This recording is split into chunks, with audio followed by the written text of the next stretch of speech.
딸이여 듣고 보고 귀를 기울일지어다. 내 백성과 내 아버지의 집을 잊어버릴지어다. 그리하면 왕이 내 아름다움을 사모하실지라. 그는 내 주인이시니 너는 그를 경배할지어다. 두로에 따른 예물을 드리고 백성 중 부한 자도 내 얼굴 보기를 원하리로다. 왕에 따른 궁중에서 모든 영화를 누리니 그의 옷은 금으로 수놓았도다. 수놓은 옷을 입은 그는 왕께로 인도함을 받으며 시종하는 친구 처녀들도 왕께로 이끌려 갈 것이라. 그들은 기쁨과 즐거움으로 인도함을 받고 왕궁에 들어가리로다. 왕의 아들들은 계승할 것이라. 왕이 그들로 온 세상에 삼으리로다. 내가 왕의 이름을 만세에 기억하게 하리니 그러므로 만민이 왕을 영원히 찬송하리로다. 아멘.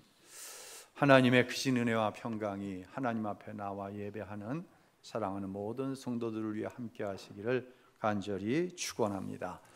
제가 일주일이면 한 6번 정도의 설교를 하는 것 같아요. 설교자에게는 주일 설교가 제일 사실 어려워요. 여러분 가운데는 교리적인 지식 또한 영적인 눈이 열려 영적인 귀가 열려 하나님의 말씀을 들을 때 그대로 받아들이시는 분들도 있고, 또 신앙 생활이 연륜이 짧다든지 아직 교리적인 지식이 부족하고 또 영적인 눈이 귀가 열리지 않아 하나님의 말씀을 들을 때 어떤 부분은 받아들이지만 어떤 부분은 받아들이지 못하는 교인들도 있습니다. 내가 어떤 상태이든 잘못된 것은 아니에요. 제 목회적인 경험으로는 성령께서 여러분을 이 자리로 인도하셨기 때문에 또 성령께서 인도해 가실 것입니다.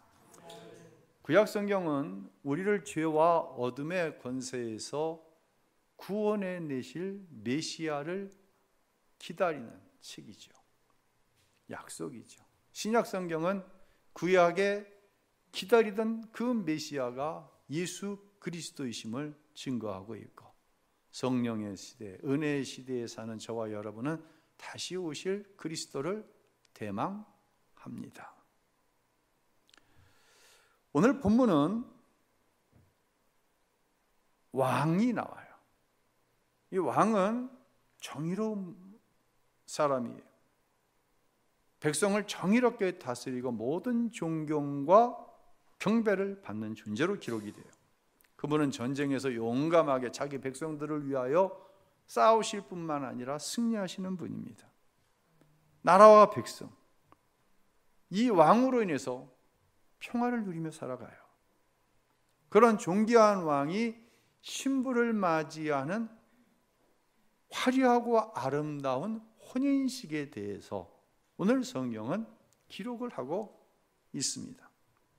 그럼 이 결혼 예식의 주인공은 누구일까요?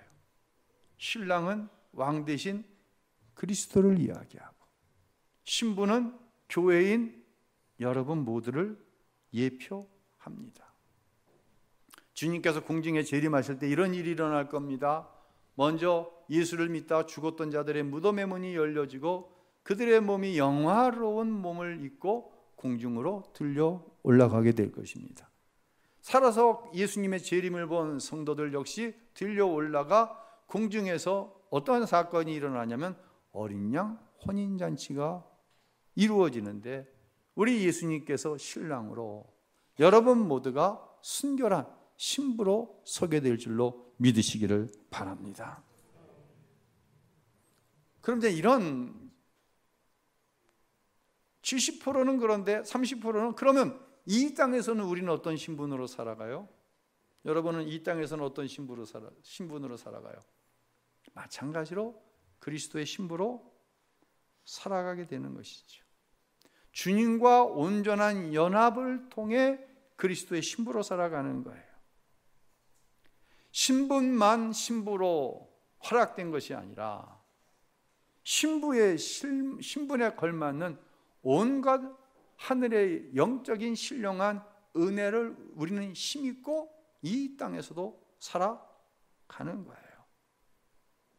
여기서 제가 연합이라고 하는 단어를 사용했어요. 신랑과 신부가 하나가 되어지는 것이죠. 연합이란 여러 가지 표현이 있을 수 있지만 저는 이런 표현을 하고 싶어요. 깊은 교제를 이루며 살아가는 삶, 연합, 영생, 동행 다 비슷한 의미죠. 예수님의 표현으로 의하면 포도나무 원나무에 가지가 붙어 있는데 이 가지가 포도나무 원나무에 붙어 있으면 뭘 맺어요? 열매를 맺게 되는 것. 이것이 바로 예수님과 연합된 그리스도의 신부로 살아가는 여러분 모두의 삶의 특징이고 특권이다라고 하는 것입니다. 이제 처음 교회에 나오신 분들, 이런 분들이 신앙생활을 하면서 참 힘들어하는 부분이 있어요. 이 어떤 용어적인 부분인데요. 제가 기도 가운데도 나는 죽고 오직 내 안에 예수님만 살게 도와주세요 라는 표현을 씁니다. 그런 생각을 하는 거죠. 아유, 내 안에 나도 살고 예수님도 살면 한번 해볼 만할 텐데 나는 죽고 누구만 살아야 된다? 예수님만 살아야 된다.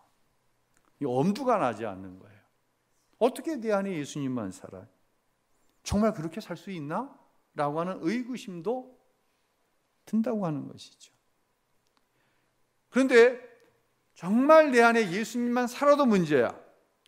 내가 꿈꾸며 계획하고 또 하나님 앞에 기도하던 바가 있는데 그거 다 포기해야 되잖아요. 다 버려야 되잖아. 그런 인생이 무슨 의미가 있어요?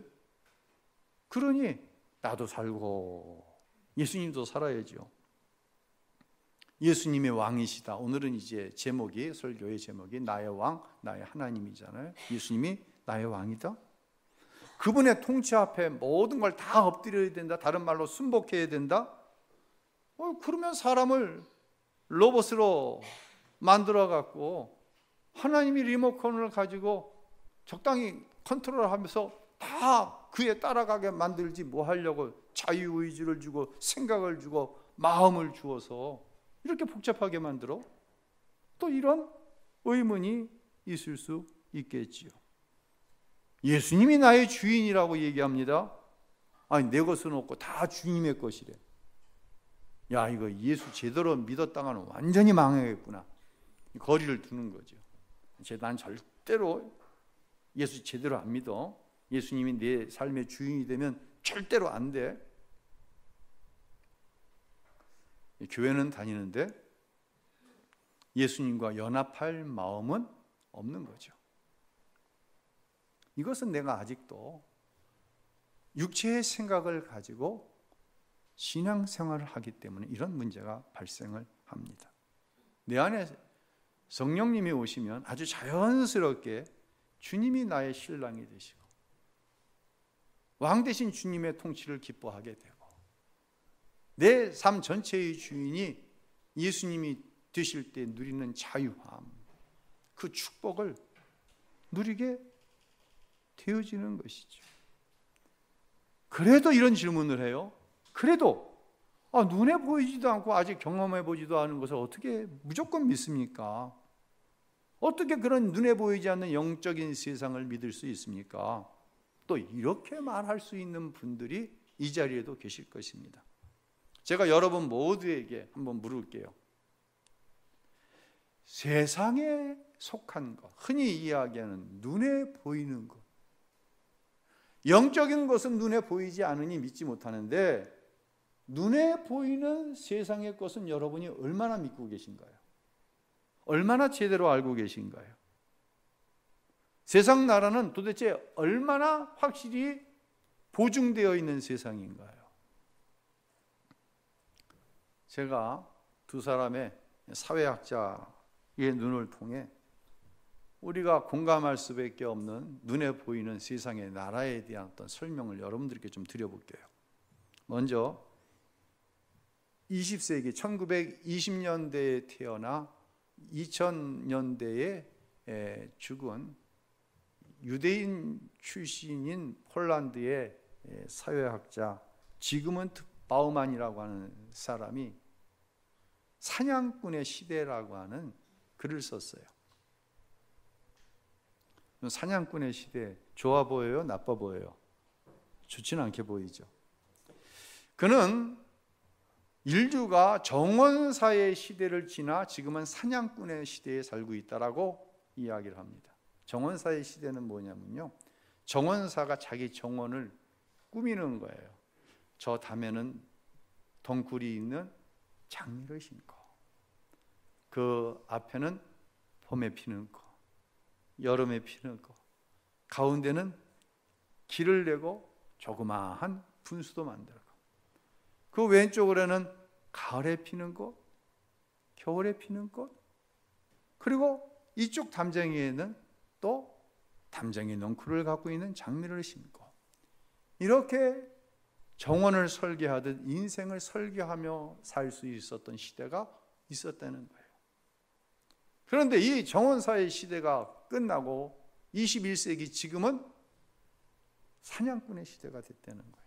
그러니까 이분은 1900년대부터 2000년대까지 살았기 때문에 1900년대는 정원사의 시대가 꿈꿀 수 있었던 시대이었고, 지금은 도저히 정원사의 꿈을 꿀 수 없는 그런 사냥꾼의 시대가 됐다는 거예요. 사냥꾼의 시대는 뭘 이야기할까요? 내가 목표한 바를 이루기 위해서는 저 사람은 내 사냥감이 되어야 되는 거예요. 최소한 내가 누군가를 사냥하지 못해도 누군가에 의해서 사냥당하는 사냥감이 되어서는 안 되는 거예요. 그렇기 때문에 한순간도 긴장의 끈을 놓지 못하고 살아가는 것, 이것이 우리가 살아가고 있는 사회상이다 라고 이 바우만이라고 하는 사회학자가 이야기를 하고 있는 거예요. 여러분은 얼마나 공감하시는지 모르겠어요. 제가 이 글을 읽다 각자도생이라고 하는 단어를 생각해냈어요. 각자도생은 뭐예요? 어떤 공동체, 어떤 조직의 도움을 받으면서 사람이 살아가야 외롭지 않잖아요. 그리고 내가의 부족한 것을 그 사람의 것으로 채우면서 행복이라고 하는 것, 인생의 만족함이라고 하는 것을 누리며 살아가는 거잖아요. 근데 지금은 그런 시대가 아니에요. 각자 도생. 예. 오로지 개인의 노력이나 능력으로밖에는 살아갈 수밖에 없는 시대가 우리가 살아가고 있는 이 시대라고 하는 거예요. 특별히 그런 얘기를 합니다. 사회학자들이 단군이, 이게 성경적이는 아니지는 않지만요, 일반적으로 단군이 이 나라를 만들어 놓은 이래로 제일 비참하고 힘든 시대를 살아갈 수밖에 없는 것이 지금의 20대, 30대라는 거예요. 청년들은 헬조선이라는 얘기를 쓰죠. 좀 벌써 이미 지나간 얘기죠. 여기서 헬은 영어로 HEL, 지옥을 얘기합니다. 그러니까 조선이, 대한민국이 뭐예요? 지옥이라는 얘기죠. 열심히 노력을 해도 기회의 사다리가 특별한 사람들에게만 주어져 있고 대부분의 청년들에겐 주어져 있지 않기 때문에 이 땅은 아무리 노력을 해도 가난해서 내가 추구하는 것을 이룰 수 없는 그러한 지옥과 같은 세상입니다. 또 이 시대에 대해서 젊은이들이 뭐라고 얘기합니까? 이생망이라고 얘기하죠. 이생망이 뭐예요? 이 세상에서 이번 생에서 나는 망했다라고 하는 것이죠. 예. 뭐 신조어도 아니에요, 이건. 우리가 육체의 눈으로 확인하고 있는 세상은 이런 세상이에요. 두 번째, 제가 좀 옮기고 싶은 사회 철학자가 있는데 이탈리아의 조르조 아감벤이라고 하는 사람입니다. 이 사람은 대단히 신학적이면서도 철학적이어서 지금 우리가 2024년도를 살아가고 있는데 이 시대에도 여전히 살아서 사회의 문제점에 대해서 정확하게 전달을 하는 아주 핫한 그러한 사회 철학자입니다. 1995년 이분이 호모사케르라고 하는 책을 씁니다. 호모사케르는 무슨 뜻이냐면 벌거벗은 생명, 즉 아직은 살아있으나 언제 실패가 올지 몰라요. 지금은 살아있지만 어느 순간 죽음에 내몰릴 줄 모르는 거예요. 이런 사람을 호모사케르라고 표현을 하고 있습니다. 호모사케르는 주로 사회적 약자인데, 이 저자가 말하는 사회적 약자는 난민, 도시 빈민, 아니면 전쟁 포로, 이런 사람을 사회적 약자라고 표현을 합니다. 그런데 제가 이 글을 읽으면서 무슨 생각을 했냐면, 나도 호모사케르다. 나도 지금은 살아있지만, 내가 지금 담임 목사라고 하는 직함을 갖고 있지만, 내가 집에서는 두 아이의 아버지이지만 참 위태로울 때가 많이 있어요. 내가 진짜 두 아이의 아버지로 맞나? 여러분은 어떠세요? 제가 10년 전, 20년 전에 생각했던 아버지의 개념하고 이게 너무 틀린 거예요.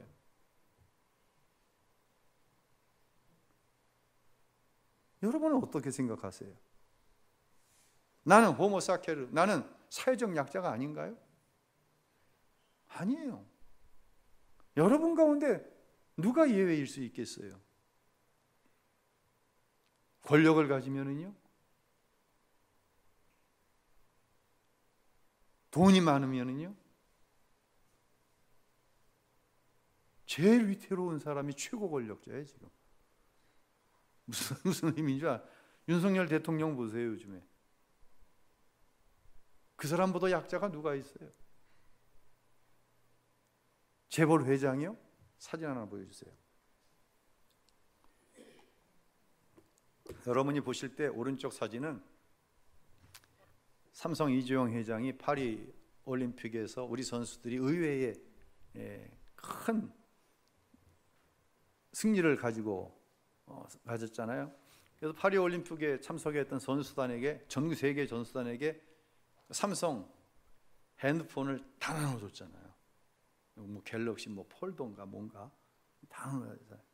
그래서 뭐냐, 여기서 저기서 삼성 뭐 이재용 한껏 승리에 들떠가지고 공항에 귀국하는 거예요. 표정이 어때요? 너무 좋지 뭐.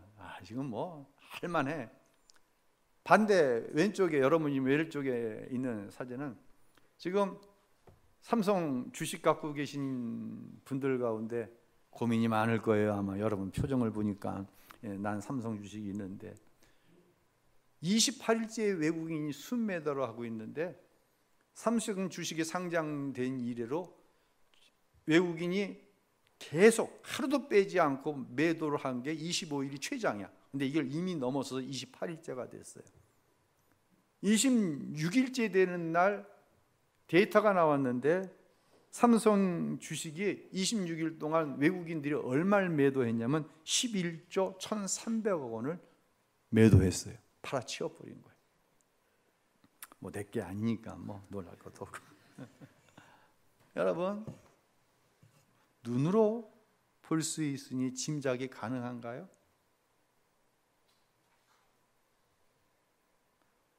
눈으로 봐도 짐작할 수 있는 게 아무것도 없어요.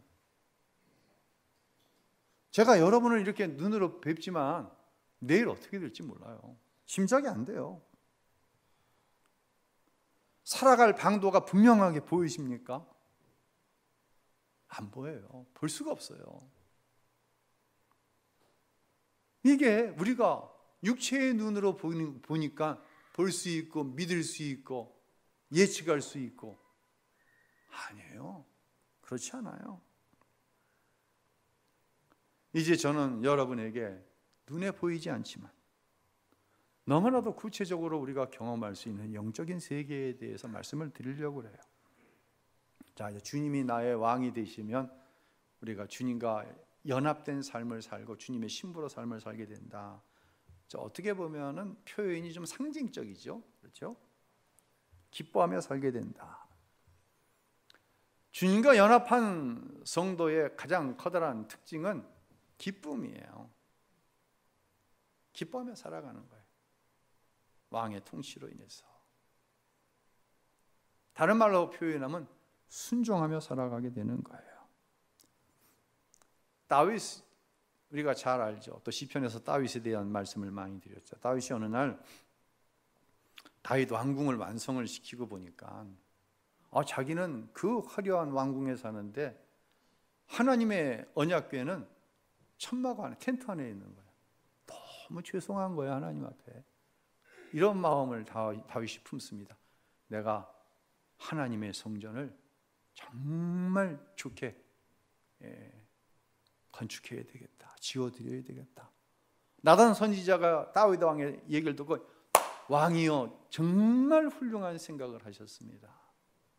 그런데 어느 날 하나님께서 나단 선지자를 통해 이렇게 말씀하시는 거예요. 다윗은 성전 못 짓는다. 다윗은 성전 지을 수 없다. 그 이야기가 역대상 22장 7절 8절에 나오는데 한번 읽어보겠습니다. 다윗이 솔로몬에게 이르되 내 아들아 나는 내 하나님 여호와의 이름을 위하여 성전을 건축할 마음이 있었으나 여호와의 말씀이 내게 임하여 이르시되 너는 피를 심히 많이 흘렸고 크게 전쟁하였느니라. 내가 내 앞에서 땅에 피를 많이 흘렸은즉 내 이름을 위하여 성전을 건축하지 못하리라. 나도 보세요. 저는 사실 이 말씀이 잘 이해가 안 돼요. 아니 다윗이 하나님이 기뻐할 만한 성전을 지어드리겠다는데 하나님이 너는 피를 많이 흘려서 성전 못 짓고 네 아들이 짓는다는 거예요. 이게 이해가 안 돼요. 다윗은 장수였어요. 다윗은 왕이었어요. 백성들을 위해서, 나라를 위해서, 나아가 적들과 싸우다 보니 피를 많이 흘린 거예요. 이게 잘못된 거예요? 이것이 성전을 짓지 못할 만한 죄예요? 하나님은 이 이유를 들어서 다윗의 생각을 거부해 버리시는 거예요. 이 정도 되면은요, 무슨 소리야? 성전 짓겠다는데. 내가 나를 위해서 아니라 누구를 위해서? 내 하나님 여호와의 이름을 위하여 성전을 짓겠다는데. 뭔 소리야? 난 내 생각대로 할래. 다윗은 그렇게 고집하지 않았습니다. 성전 건축이 오직 하나님을 위한 생각이었어도 자기 생각을 내려놓는 거예요. 다윗은 평생을 하나님과 동행하면서 경험한 게 있어요. 하나님의 생각 앞에 내 생각 내려놓기. 그러면 된다. 그러면 하나님이 하신다. 할렐루야. 나를 통치하시는 왕이 하나님이시고 하나님 안에 있을 때 가장 안전하고 복이 된다는 사실을 다윗은 온 삶을 통해 경험했기 때문이에요.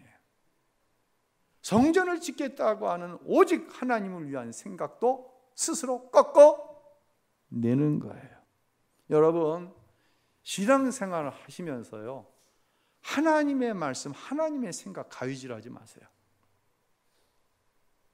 절대로 그러지 마세요. 이거 쉬운 얘기 아니에요. 제가 잘하기 때문에 여러분에게 드리는 말씀이 아니라 제가 그 일을 하지 못해서 지금 후회하는 일들이 많이 있어요. 이제 60이 넘어 인생의 열매를 봐야 할 때인데 당연히 맺혔어야 될 열매가 안 맺히는 거야. 생각했어요. 내가 그 말씀을 가위질했구나.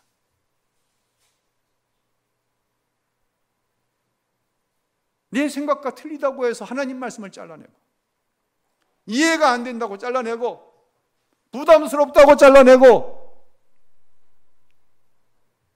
오기로 잘라내고, 뭐나마 손해볼 것 같으니까 잘라내고, 아무리 계산기를 들여도 그 말씀에 순종하면 답이 안 나오네, 잘라버리고. 기억하시기 바랍니다. 순종할 수 없어 하나님의 말씀을 잘라버리면은요, 무엇을 함께 잘라버리는 것이 되냐면 순종함으로 받는 축복도 함께 잘라내는 거예요. 이해가 되시나요? 하나님께서 나에게 말씀하셔서 설교를 통해서 말씀을 묵상할 때, 말씀을 들을 때 뭐라고 성경이 기록되어 있는데 순종할 수가 없어. 순종 못하겠습니다. 잘라냈어. 그러면 그것을 순종함으로 받을 축복도 같이 잘라내는 거예요. 그런데 그걸 인정 안 하려고 해요. 정말 인정 안 하려고 해요. 제가 그랬어요. 제 경험으로 여러분에게 말씀드리는 거예요. 내가 잘라내야 될 건 뭔지 아세요? 내 생각이에요. 하나님 말씀 잘라내지 마세요. 내 생각 잘라내야 돼요. 내 주장, 누군가를 향한 편견, 미움, 이건 다 가위질해 버려야 돼요. 다 가위질해 내야 돼요. 하나님의 성전을 짓겠습니다. 이 생각도 가위질해 내야 돼요. 다 가위질해 내면 내 생각, 내 주장, 내 논리, 내 경험, 미움, 편견, 비판, 불평, 원망, 용서하지 못하는 거 다 잘라내면 뭐만 남는지 아세요? 주님의 마음만 남아요. 이것을 가리켜서 나는 죽고 내 안에 누구만 산다? 예수님만 사는 게 이게. 그냥 나는 죽고 예수로 살게 하옵소서 이렇게 되는 게 아니에요. 이게 하옵소서로 되는 게 아니라 잘라내야 돼. 아파도 손해봐도 죽을 것 같아도 잘라내는 거예요. 주님만 남는 거예요. 주님만 사는 거예요. 이게 주님이 내 삶의 주인 되는 거예요. 이때 왕의 통치가 내 삶에 이루어지는 거예요. 주님과 온전한 연합이 이루어지는 거예요. 여기에 열매가 나오는 거예요. 이것을 가리켜서 성경은 축복이라고 이야기하는 거예요. 내 생각 가지고, 내 주장 가지고, 싸움박질 해가지고, 이긴 거 가지고 뭘 얻어냈다? 하나님께 복을 받았습니다. 우신교회 안에서는 그런 얘기가 없었으면 좋겠어요.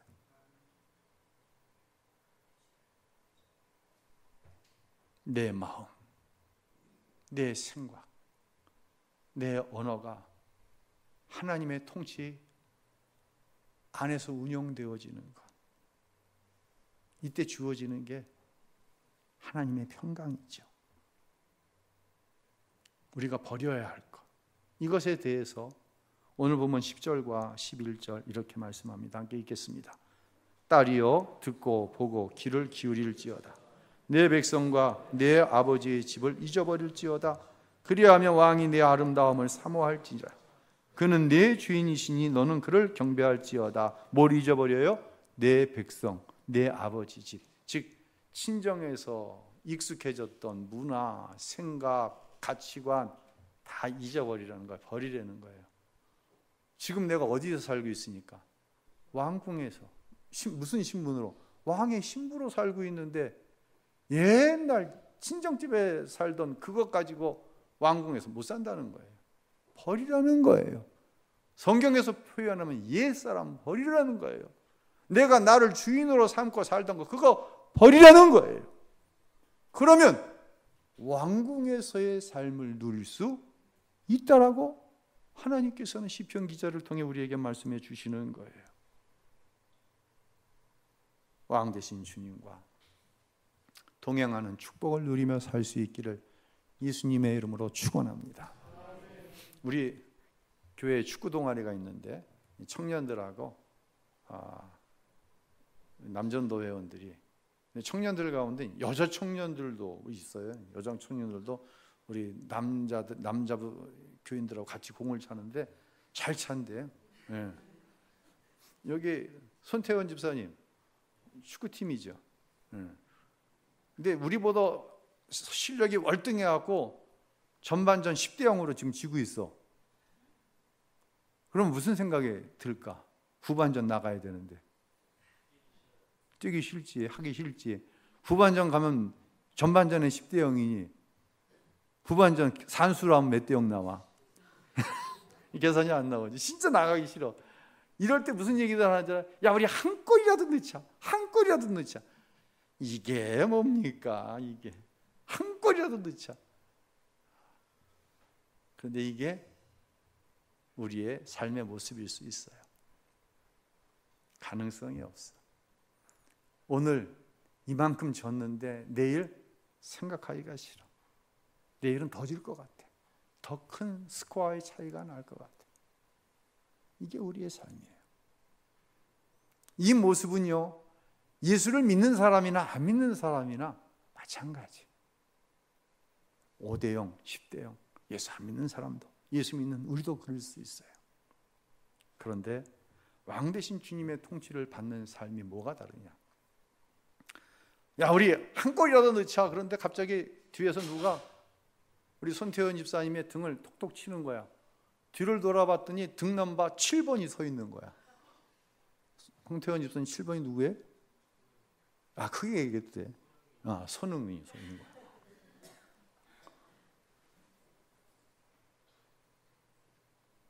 우리 부교육자들이 다 공차러 가. 그 팀이야, 같은. 우리 황윤성 전사님의 등을 누가 톡톡 치는데 등 넘바 18번이야. 황 전사님 누구야, 그게? 이강인이 서 있는 거예요. 또 톡톡 쳐서 뒤를 돌아보니까 등 넘바 4번이 서 있는 거예요. 학주 중사님 누구야, 4번은? 예? 김민재가 서 있는 거예요. 해볼 만해, 안 해볼 만해? 손흥민이 그러는 거예요. 내가 함께 할게. 내가 너희 팀이 되어줄게. 10대 0? 문제 돼야 안 돼요? 안 되는 거예요. 문제야, 이건 분명히요. 우리의 삶에 예수님을 모시고 살아도 10대 0의 문제가 있어요. 근데 10대 0이 문제가 안 되는 거예요. 누가 함께 해준다고 하니까. 손흥민이, 이강인이, 김민재가 함께 해준다니까. 하나님이 나의 왕이 되시니까. 문제인데 문제가 안 되는 거예요. 당당한 거예요.